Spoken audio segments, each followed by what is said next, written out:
Hello everyone, I am Neon from EuGaming. This is a new series that we're starting called Recommend This. Before we start, I just want to give you a rundown of the format for this and future videos. So I'm going to give you my thoughts on Battlefield 4, talk about different aspects of the game, and then give you my recommendation and score out of 100. I will then give you a rundown of some press sites, after that sharing other YouTubers' impressions. I want it to be a mini review that lasts between 5 and 10 minutes, and that's it, so let's get started. Battlefield 4 is a first person shooter from EA made by DICE. First topic, graphics. The game runs off the Frostbite 3 engine, which is what makes the game look visually stunning, just like the previous game, but has removed the blue tint and toned the sun glare down, making the visuals look much better from Battlefield 3. It's probably one of the best looking games this year, especially in single player. I just can't pick any faults with it. Battlefield's main focus is on the multiplayer, making a load of improvements from the previous game. The maps are all great, there is not one map I'm fed up of. They all feel different and all have their own characteristics to make them stand out. They all have a levolution when the map can change from an event. These can range from big to small. My favourite one being where the map floods and you have to swim between buildings and use boats. But I do feel they can push this feature even more in premium content. Battlefield 4 also contains some new game modes, these being Obliteration and Diffuse. I found them to be more enjoyable than I thought, especially Obliteration. The classes have also been refined, making each class feel more unique while giving you plenty of options with gadgets. Changing your loadout is easier and cleaner. Leveling up feels more rewarding because there's always something new to try. Overall, the multiplayer is more refined from Battlefield 3 and I find it more enjoyable. How does the single player match up? Well, it's decent but short with only 7 missions. They've done a much better job this time around because they're giving you more options on how to tackle a mission by choosing the guns and equipment you want to use while giving you more freedom on the map. It does a better job of character building and also has some really nice cinematic moments. The faces on the characters look real, it's scary. Overall, the single player is good but won't blow you away. Before I get into my recommendation score, I just want to go over the good and bad points I feel the game has. So let's start with the good. I feel the game looks stunning, and this is because of Frostbite 3 and the fact they got rid of the blue tint that was in the previous game.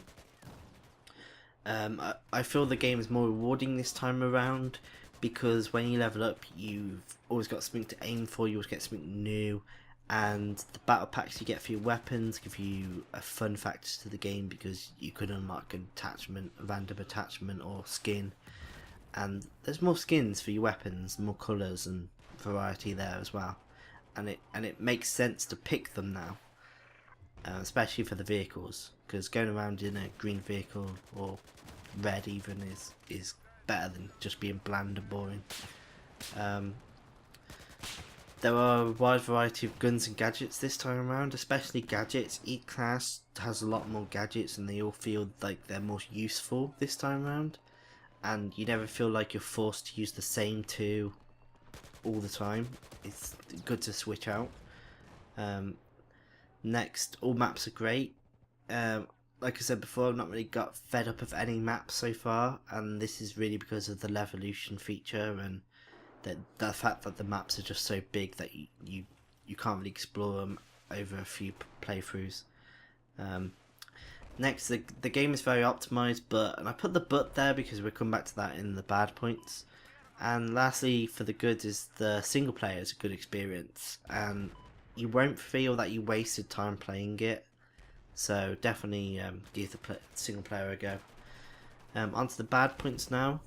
Back to this one again. It's very optimized, but expect crashes. I've crashed a few times now, and I know other people have as well.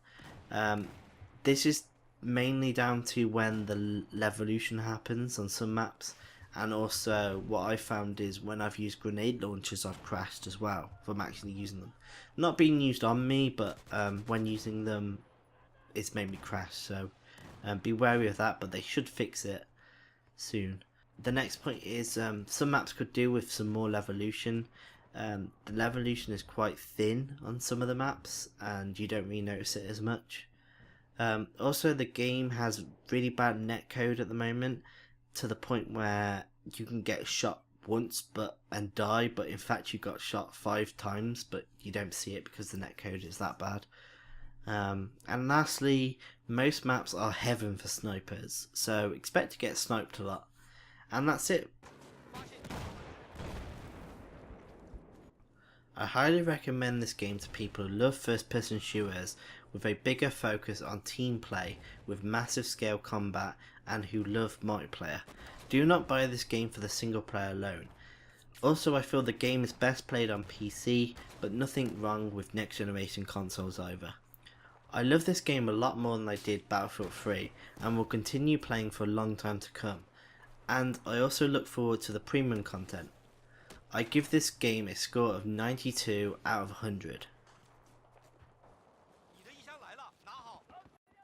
Are you still on the fence about Battlefield 4? Well, I've listed some press ratings on the screen right now. Their links to their review articles are in the description below, so if you want to go into more detail, click those. As you can see, they've all given them lower scores than me. They just didn't enjoy it as much. So if you want to find out why, go and check them out. But if you're not interested in press ratings, then I've got some YouTubers you might want to check out.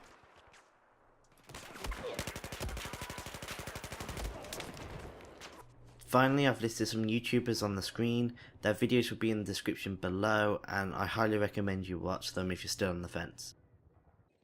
I just want to end by saying thank you very much for watching. If you've got any questions, post them in the comments section below and I will answer them.